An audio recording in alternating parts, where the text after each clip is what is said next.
The Secret Garden by Frances Hodgson Burnett. Retold by Claire West. Translated into Korean by Jung Myung-juk. Chapter 3. Finding the Secret Garden. When Mary woke up 2 days later, the wind and rain had all disappeared, and the sky was a beautiful blue. "Spring'll be here soon," said Martha happily. "You'll love the moor then, when it's full of flowers and birds." "Could I get to the moor?" asked Mary. "You've never done much walking, have you?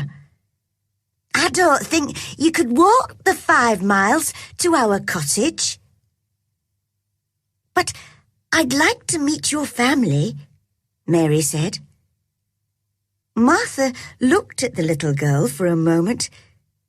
She remembered how disagreeable Mary had been when she first arrived. But now, Mary looked interested and friendly. "I'll ask Mother," said Martha. "She can always think of a good plan. She's sensible and hard-working and kind. I know you'll like her." "I like Dickon, although I've never seen him.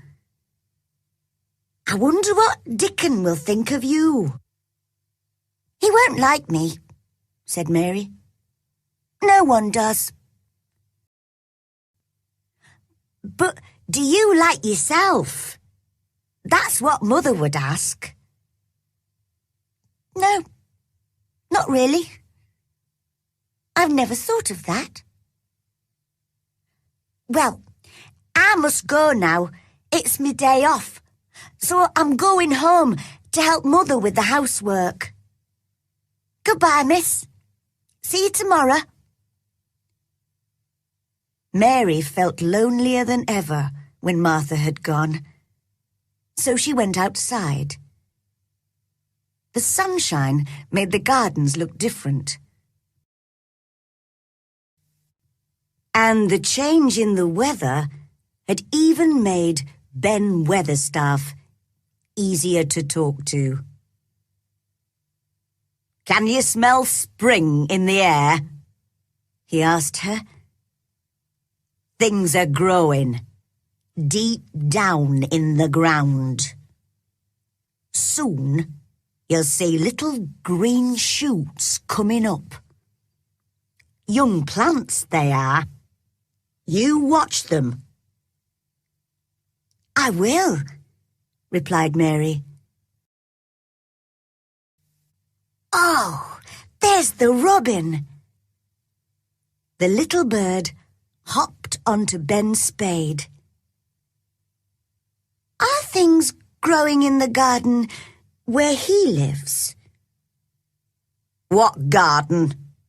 said Ben in his bad-tempered voice. "You know, the secret garden. Are the flowers dead there?" She really wanted to know the answer. "Ask the robin," said Ben crossly. "He's the only one who's been in there for the last 10 years. 10 years was a long time, Mary thought. She had been born 10 years ago. She walked away, thinking. She had begun to like the gardens, and the robin, and Martha, and Dickon, and their mother. Before she came to Yorkshire, she had not liked anybody. She was walking beside the long wall of the secret garden when a most wonderful thing happened. She suddenly realized the robin was following her. She felt very pleased and excited by this, and cried out, "You like me, don't liked you. And I like you too. As he hopped along beside her, she hopped and sang too, to show him that she was his friend. Just then, he stopped at a place where a dog had dug a hole in the ground. As Mary looked at the hole, she noticed something almost buried there. She put her hand in and pulled it out. It was an old key. Perhaps it's been buried for 10 years, she whispered to herself. Perhaps it's the key to the secret garden. She looked at it for a long time. How lovely it would be to find the garden and see what had happened to it in the last 10 years. She could play in it all by herself, and nobody would know she was there. She put the key safely in her pocket. The next morning, Martha was back at Misselthwaite Manor and told Mary all about her day with her family. I really enjoyed myself. I helped Mother with the whole week's washing and baking. And I told the children about you. They wanted to know about your servants and the ship that brought you to England and everything. I can tell you some more for next time, offered Mary. They'd like to hear about riding on elephants and camels, wouldn't they?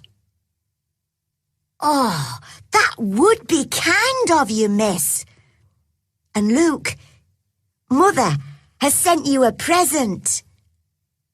A present? Repeated Mary.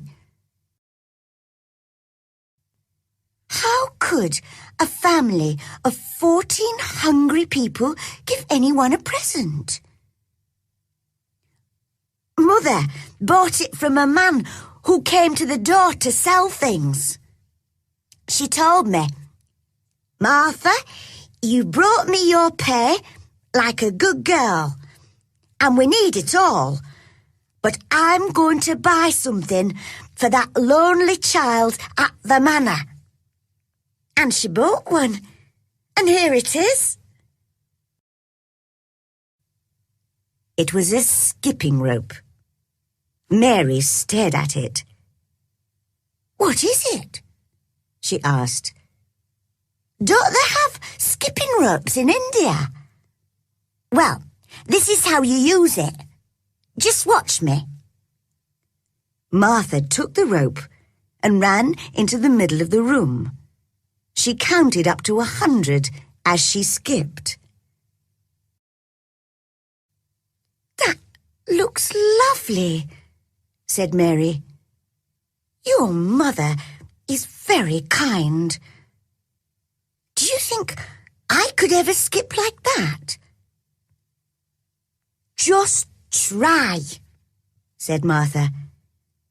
Mother says it'll make you strong and healthy. Skip outside in the fresh air. Mary put her coat on and took the skipping rope.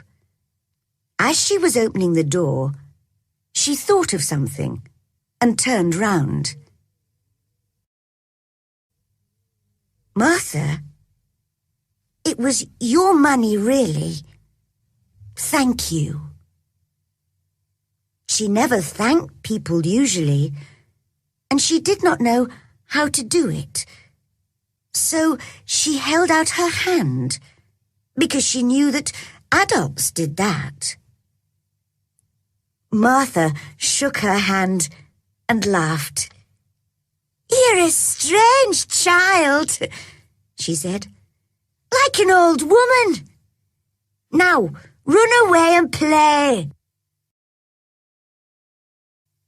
The skipping rope was wonderful. Mary counted and skipped and counted until her face was hot and red. She was having more fun than she had ever had before. She skipped through the gardens until she found Ben Weatherstaff, who was digging and talking to his robin. She wanted them both to see her skip. "Well," said Ben, "you're looking fine and healthy today. Go on skipping. It's good for you." Mary skipped all the way to the secret garden wall. And there was the robin. He had followed her. Mary was very pleased. "You showed me where the key was yesterday," she laughed. "I've got it in my pocket. So you ought to show me the door today." The robin hopped onto an old climbing plant on the wall and sang his most beautiful song. Suddenly, the wind made the plant move, and Mary saw something under the dark green leaves. The thick, heavy plant was covering a door. Mary's heart was beating fast, and her hands were shaking as she pushed the leaves away and found the keyhole. She took the key out of her pocket, and it fitted the hole. Using both hands, she managed to unlock the door. Then she turned round to see if anyone was watching. But there was no one. So she pushed the door, which opened slowly for the first time in 10 years. She walked quickly in and shut the door behind her. At last, she was inside the secret garden. It was the loveliest, most exciting place she had ever seen. There were old rose trees everywhere, and the walls were covered with climbing roses. She looked carefully at the grey branches. Were the roses still alive? Ben would know. She hoped they weren't all dead. But she was inside the wonderful garden in a world of her own. It seemed very strange and silent, but she did not feel lonely at all. Then she noticed some small green shoots coming up through the grass. So something was growing in the garden, after all. When she found a lot more shoots in different places, she decided they needed more air and light. So she began to pull out the thick grass around them. She worked away, clearing the ground for 2 or 3 hours, and had to take her coat off because she got so hot. The robin hopped around, pleased to see someone gardening. She almost forgot about lunch. And when she arrived back in her room, she was very hungry and ate twice as much as usual. "Martha," she said as she was eating, I've been thinking.